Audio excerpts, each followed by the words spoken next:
So the June Direct that we had no assurance was even coming is now behind us, and Nintendo has successfully reloaded the pipeline for the remainder of 2023 in what I can only describe as a narrative-shifting presentation. Now that it's had a little time to settle, I'm going to go over some of the reveals, offering up my take on them while also touching on some other relevant topics stemming from this Direct. I'm going to jump right into this with Sonic Superstars. I loved the look of this game when it was revealed, and getting more details about it from this Direct has only increased my anticipation of it. Classic Sonic is best Sonic, and between Sonic Mania Plus, Sonic Origins Plus, and now Sonic Superstars, fans of that style are extremely well fed. I'm not as wild about the couch co-op as a lot of people seem to be, just because I do the vast majority of my multiplayer gaming online these days, but you still love to see it, and I can imagine that feature alone making Superstars a must-buy for some. I'll certainly be there this fall myself. So if you follow the rumors, the mystery Super NES port that was all but confirmed to be at this Direct was either going to be Chrono Trigger or Super Mario RPG. For reasons I'll get into later, I assumed it would be Chrono Trigger, but I'm not mad about getting this one wrong. This Super Mario RPG remake looks absolutely brilliant, and will fit in perfectly with a Switch JRPG lineup that already includes Final Fantasy VI,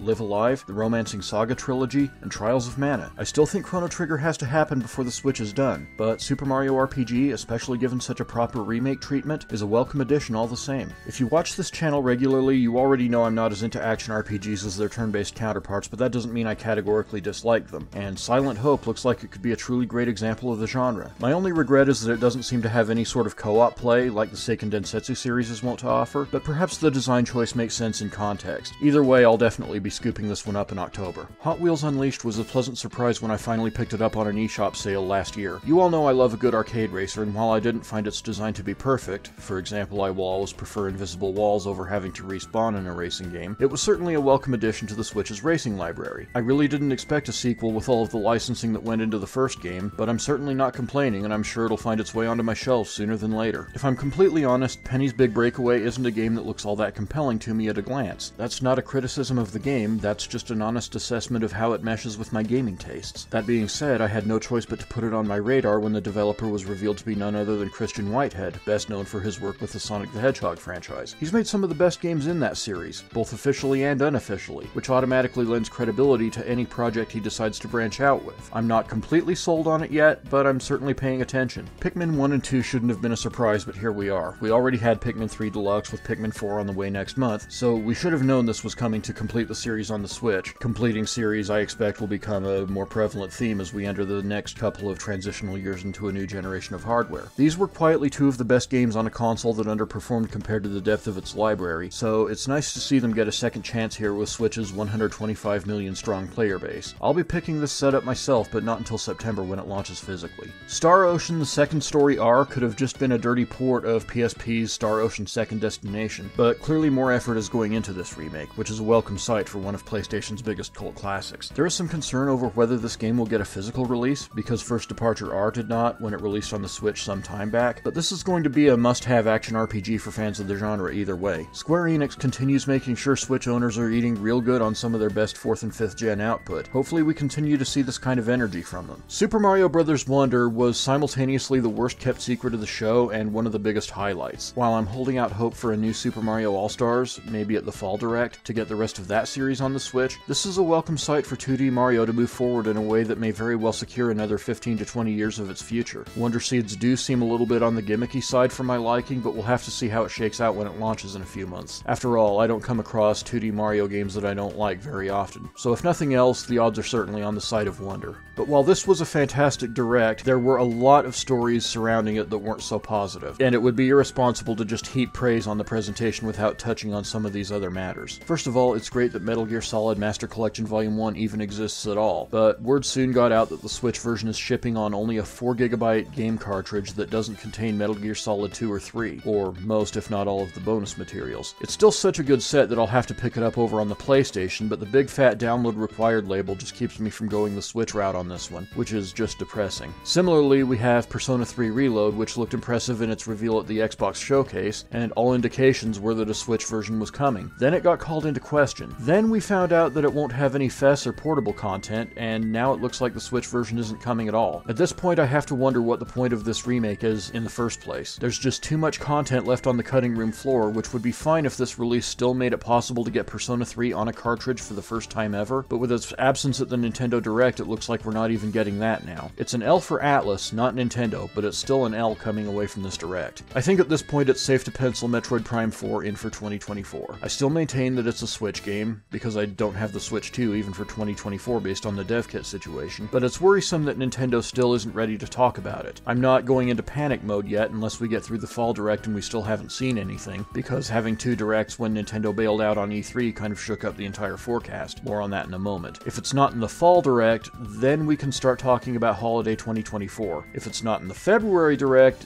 then you might start to wonder if it really was shuffled off to next gen. Okay, circling back to Chrono Trigger, the reason I didn't have Super Mario RPG on my June Direct bingo card is because of what we know about Paper Mario The Thousand Year Door being basically done on the Switch, to the point that Nintendo could probably shadow drop it whenever they see fit. Thus, I thought it would fill the Mario RPG / Paper Mario / Mario and Luigi spot in this Direct, and then the unnamed Super NES Classic would be Chrono Trigger. Clearly I got that wrong. The other big GameCube port that everyone has been talking about is F-Zero GX, which is already well known to be on the way, it's just a question of when. Latest word has it a little further behind in development than Thousand Year Door, but I'd be truly surprised to not even see it get a mention at the Fall Direct. Getting this game on the Switch will be huge when they finally show it. Hopefully the delay is because they're really taking their time with it to enable features like online play that really need to be cooked into all ports and remasters of this nature moving forward. One of the most disheartening things about the June Direct was the lack of any mention of the Nintendo Switch Online service. I've said in past videos that they need to clear the air on this program and give us some real assurance that they're going to pick up the pace with releases and offer up more transparency than they have regarding what's on the way. I'm still planning to do a video about how I myself would fix NSO, but it's discouraging that Nintendo didn't even take the opportunity to lift a finger to that end here. Hopefully the Fall Direct gives us something. I've said previously that it's in Nintendo's best interests to take command of the narrative surrounding the hardware situation sooner rather than later, but like many other things in that context, it relied on the idea of there only being one Direct for the remainder of 2023. To that end, I'm sticking with what I've been saying all along. A Switch Pro, or whatever they decide to call it, in late Q1 or sometime within Q2 of 2024, with the Switch 2 coming about 2 years after we get some kind of confirmation about developers receiving the reissued dev kits from Nintendo. With that kind of timetable, I understand why they'd want to wait until August or September to make the announcement, but I don't think it's good that they're letting the rumor mill steer the conversation toward whatever idealistic pie-in-the-sky expectations anyone can dream up. The last note isn't entirely pertaining to Nintendo, but Nintendo certainly has their share of culpability here. All 3 major platform holders decided to skip on E3, citing it not fitting into their plans, leading to the event's outright cancellation and many questions surrounding the 2024 and 2025 editions. All this while clearly having enough to say to warrant full E3 grade presentations. This came at the cost of a lot. Although there are plenty of multi-platform games that were featured in the month's various presentations, the importance of that show floor space, direct media access, and coordinated release of announcements and trailers cannot be understated. Hopefully we can get back to that as the status quo sooner than later, or at least start giving more backlash when companies skip E3 when they clearly could have had a presence there. All in all, though, it's not fair of me to complain too much about the June Direct not necessarily being what was expected when there's still another one coming in 2 or 3 months, on top of what looks increasingly like a partner showcase for next month. This was more of a bonus show than anything, and it certainly restocked the cupboards for the remainder of 2023 and left me continuing to feel good about being a Switch owner, which is really the main job of a Nintendo Direct. I'm clearly going to be several $100s lighter through the fall, and I'm not complaining in the slightest about that. It does change my projection for an August Gamescom Direct, as it now seems much more likely that we'll get the usual September Direct in its place, perhaps to coincide with Nintendo Live after all. But by and large, I'm feeling pretty good about where we are right now on the Nintendo side of gaming. That's all for now. If you like this video, then please be sure to like, comment, share, and subscribe, as it all helps grow the channel. Click the notification bell to know right away when the next video's out. I'm Patrick Mifflin, and I'll see you back here soon.